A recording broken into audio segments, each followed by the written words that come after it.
Hello નમસ્કાર વિદ્યાર્થી મિત્રો, વૈદ ડિજિટલ એજ્યુકેશનમાં આપનું હાર્દિક સ્વાગત છે। આજે આપણે ધોરણ 3 વિષય પર્યાવરણ એટલે કે આસપાસનું તારીખ 4/1/2025 ના રોજ લેવાયેલી એકમ કસોટીનું 100% ટાઈપિંગ સાથે પ્રશ્ન બેંકનું આપણે સોલ્યુશન જોવાના છીએ।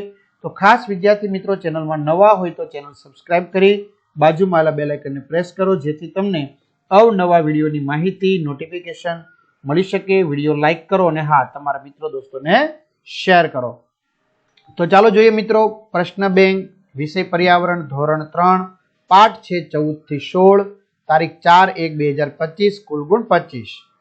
પ્રશ્ન એક, સાચો વિકલ્પ પસંદ કરીને લખો। પહેલું, ઇગ્લુ પ્રકારના ઘર તમને કયા વિસ્તારમાં જોવા મળશે? તો અહીંયા લખવાનું તમારે બી, બર્ફીલા વિસ્તારમાં। નાવડીમાં બનાવેલા ઘરમાં ફરવા તમારે ક્યાં જવું પડશે? શ્રીનગર। ભૂગો પ્રકારના ઘર કયા વિસ્તારમાં જોવા મળે છે? રણ। તમે બહુમાળી મકાનમાં 11મા માળે રહો છો, તો ઘરે જવા માટે તમે શેનો ઉપયોગ કરશો? લિફ્ટનો। બદામ અને ઇલાયચીથી બનેલું કાશ્મીરના લોકોનું ખાસ પીણું કયું છે મિત્રો?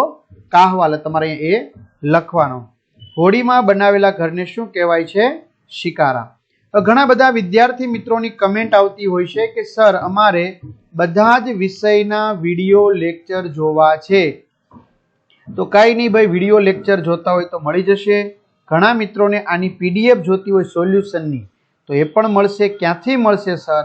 તો ભાઈ વૈદ ડિજિટલ એજ્યુકેશન નામની આપણી જે એપ્લિકેશન છે ગૂગલ પ્લે સ્ટોર ઉપર, કે જ્યાંથી તમે ગેમ ડાઉનલોડ કરો છો, ત્યાં જઈને વહેલી તકે ડાઉનલોડ કરો, જેમાં 3 થી 12 ધોરણ સુધીના તમામ વિષયના વિડીયો લેક્ચર, સ્વાધ્યાયની સમજૂતી, પરીક્ષા માટે ઉપયોગી પેપરો, એકમ કસોટી, સ્વાધ્યાય પોથી, પ્રોજેક્ટ બુક, તો ગેમ ડાઉનલોડ કરો, ત્યાં જઈને વૈદ ડિજિટલ એજ્યુકેશન નામની એપ્લિકેશન ડાઉનલોડ કરો, ઓપન કરશો એટલે પેજ ખુલશે। ન ખ્યાલ આવે તો ભણે ગણેલ વ્યક્તિને વાત કરો, મોબાઈલ નંબર નાખી સેન્ડ ઓટીપી કરો, 4 આંકડાનો ઓટીપી નાખશો એટલે પેડ કોર્સમાં પીડીએફ તેમજ ઘણું બધું, અને એક્ઝામ પેપરમાં અત્યાર સુધી લેવાયેલી એકમ કસોટીના પેપરો 3 થી 12માં તમારું ધોરણ પસંદ કરી, ગણિત, ગુજરાતી અહીંયા આસપાસ હશે, ઇંગ્લિશના વિડીયો પાઠવાય જોઈ શકશો।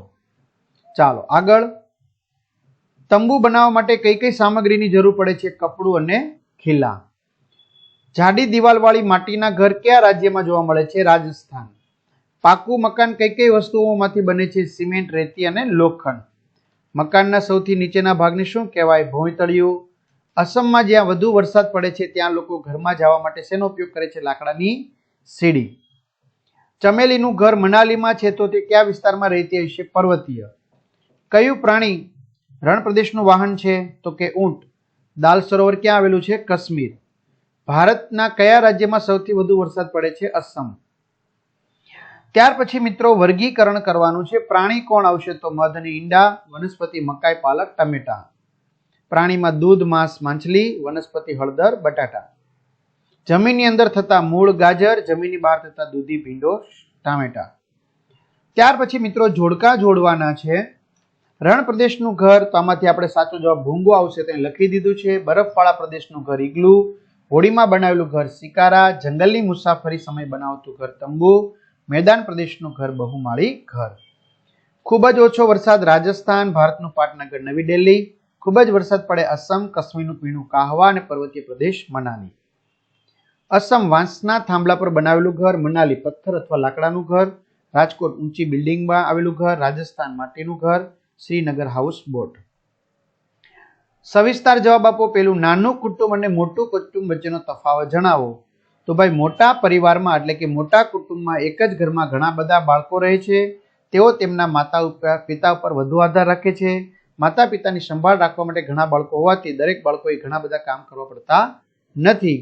જો કે નાના પરિવારમાં બાળકોની સંભાળ રાખવા માટે પરિવારમાં ઓછા લોકો હોય છે, બરાબર, અને તેઓ સંપીને રહેતા હોય છે। તેમજ એના ફાયદા ગેરફાયદા લખી શકાય। તો નાના કુટુંબમાં રહેવાના ફાયદા, તો ગુજરાતીમાં એક કહેવત છે, નાનું કુટુંબ સુખી કુટુંબ। તેના ફાયદા, તમામ લોકોની જરૂરિયાત સરળતાથી સંતોષાઈ શકે છે। નાના કુટુંબમાં પરિવારના સભ્યો વધુ હળી મળીને તેમજ સાથે કામ કરીને વધુ સમય પસાર કરે છે, જેથી પરિવારનો એકબીજા પ્રત્યેનો પ્રેમ વધે છે। ત્યાર પછી મોટા કુટુંબમાં રહેવાના ગેરફાયદા જણાવો। તો તમારી રીતે લખી શકો મિત્રો। તો તમામ લોકોની જરૂરિયાત સરળતાથી સંતોષાતી નથી, તેથી પરિવારમાં રાગ અને દ્વેષ ઊભા થાય છે। કુટુંબમાં કલેશ અને કંકાસનું પ્રમાણ વધે છે, તેમજ ઘરના તમામ સભ્યોએ નાની મોટી કમાણી કરવી પડે છે. ચાલો 4B પ્રશ્નોના જવાબ આપો.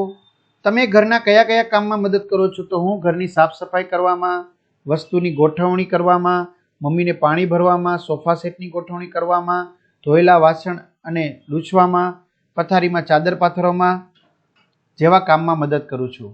તમારા માતા પિતાના કાર્યો જણાવો. મારી માતા ઘરના તમામ કામ જેવા કે ભોજન બનાવવું, ઘરની સાફ સફાઈ કરવી, ઘરની વ્યવસ્થા જાળવવી વગેરે, તેમજ પિતા કુટુંબના સામાજિક કાર્યો અને બેંકને લગતા કાર્યો કરે છે. તમારી સારી ટેવો ટૂંકમાં જણાવો. હું સવારે વહેલો ઉઠું છું, દરરોજ મંદિરે જાઉં છું, જરૂરિયાતમંદ વ્યક્તિઓને મદદ કરું છું, મિત્રો સાથે પ્રેમપૂર્વક વ્યવહાર કરું છું. તમારી રીતે લખી શકો છો. ચાલો ખરું ખોટું. ઈંટો બનાવવા રેતીની જરૂર પડે. ખોટું. તો માટીની જરૂર પડે. માટીના ઘડામાં પાણી ઠંડુ રહે છે. ખરું. દાંતરડાથી ખડ ઘાસ કાપી શકાય. ખરું. કુંભાર માટીનો ઘડો ચાકડા ઉપર બનાવે છે. ખરું. ભૂતકાળના લોકો માટીના વાસણમાં ખોરાક પકવતા હતા. ખરું. માટીનો ઘડો ભઠ્ઠીમાં પકવવામાં શેકવામાં આવે છે. ખરું. ત્યાર પછી 1-2 વાક્યમાં જવાબ લખો. વર્તમાન સમયમાં લોકો ખોરાક શેના પર પકવે છે? ગેસ સ્ટવ પર. ભૂતકાળના લોકો માટીના કયા કયા વાસણનો ઉપયોગ કરતા હતા? કલાડી, કુંડા, ઘડો જેવા વાસણનો ઉપયોગ કરતા હતા. વર્તમાનમાં લોકો સ્ટીલના કયા કયા વાસણનો ઉપયોગ કરે છે? થાળી, વાટકા, તપેલી વગેરે, ચમચો વગેરે. ચમચી. તમારી રીતે લખી શકો. આપણે 1 ગુણનું છે એટલે 2-3 શબ્દો ચાલશે. માટીના કોડિયા કોણ બનાવે છે? કુંભાર. દાંતરડાનો ઉપયોગ લખો. તો દાંતરડાનો ઉપયોગ ઘાસ કાપવા તેમજ નીંદણ દૂર કરવા માટે વપરાય છે. ત્યાર પછી માટીનો ઘડો બનાવવા જરૂરી 2 ચીજ વસ્તુઓના નામ લખો. તો માટીનો ઘડો બનાવવા ચાકડો, માટી, પાણી વગેરે ચીજ વસ્તુની જરૂર પડશે. ટપલું. માટલું અને ઈંટ શેમાંથી બનાવવામાં આવે છે? તો કે ગુંદેલી માટીમાંથી. કોઈ પણ 2 વ્યવસાય કાર્યના નામ લખો. કુંભાર, મોચી, લુહાર, સુથાર વગેરે. દાંતરડું બનાવવા માટે તમે કોની પાસે જશો? લુહારની પાસે. તો આ રીતે વિદ્યાર્થી મિત્રો સરસ મજાનું સંપૂર્ણ સોલ્યુશન જોયું.